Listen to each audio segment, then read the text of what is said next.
is that I love how God, as you seek Him, God gives. You do not seek Him in darkness. So, like we read already what the Holy Spirit is saying, that those who know God seeked Him. They seeked God and they met God. God will be met. God will be met. God is not some mysterious, invisible. Obviously, when He shows Himself, He shows himself to us in a way we can comprehend, in a way we can understand, in a way we can receive Him. We go to, after reading Ezekiel, before we actually go to what Ezekiel said,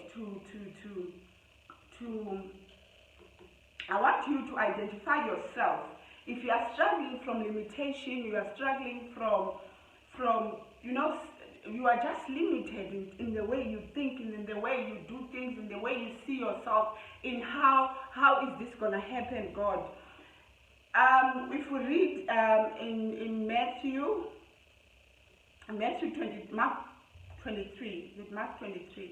Mark 9 verse 23, Mark 9 verse 23, we hear what Jesus said to this person who wanted his child to be healed.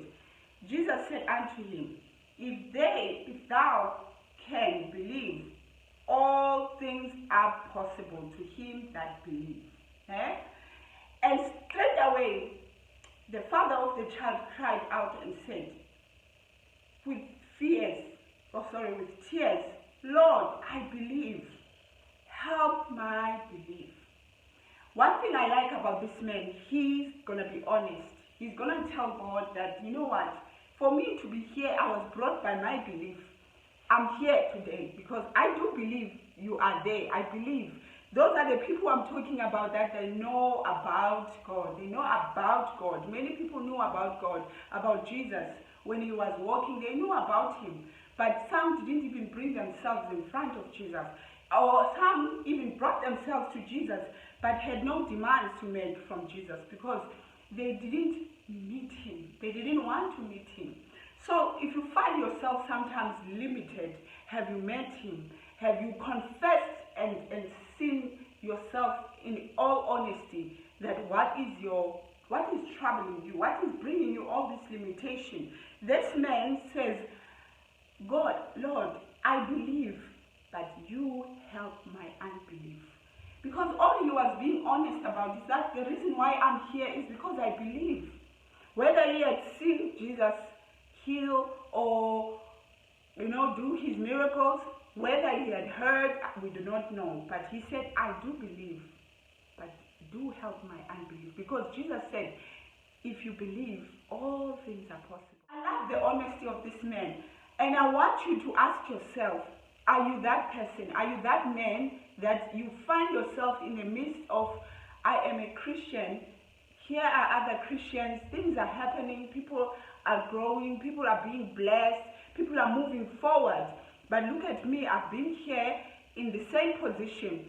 And for that matter, I feel I've switched off now. I just go to church because I'm a Christian. I just do things because I'm a Christian. I do not have something to hold and to say, this is what I am or I have inside. We go to next up, we go to the book of Acts chapter 3. Peter meets a man who is crippled by the gate. Now, this is a demonstration of those who know and have God in them. I tell this man, this man is crippled. He cannot move, he cannot walk. The Bible starts off saying he gets carried to the gate, a beautiful gate, every day. So it's evident that this man cannot move on his own. And this man has gotten so used to his limitation that all he wants is just money, just to make sure he eats, just to make sure he gets whatever he gets that keeps him every day. He's just used to begging. He's not looking forward to something that is miraculous, such as his healing. He's not looking forward to that. So maybe you find yourself in that position where you've actually accepted your position. You go to church every day, you go to the beautiful gates every day, but you're not expecting expecting anything beyond the beautiful gates. You expect to just sit by the gate. You are just there and you can receive whatever crumbs, whatever change, whatever thing that people can declare, or you are not driven to say, this God, I know He can do this.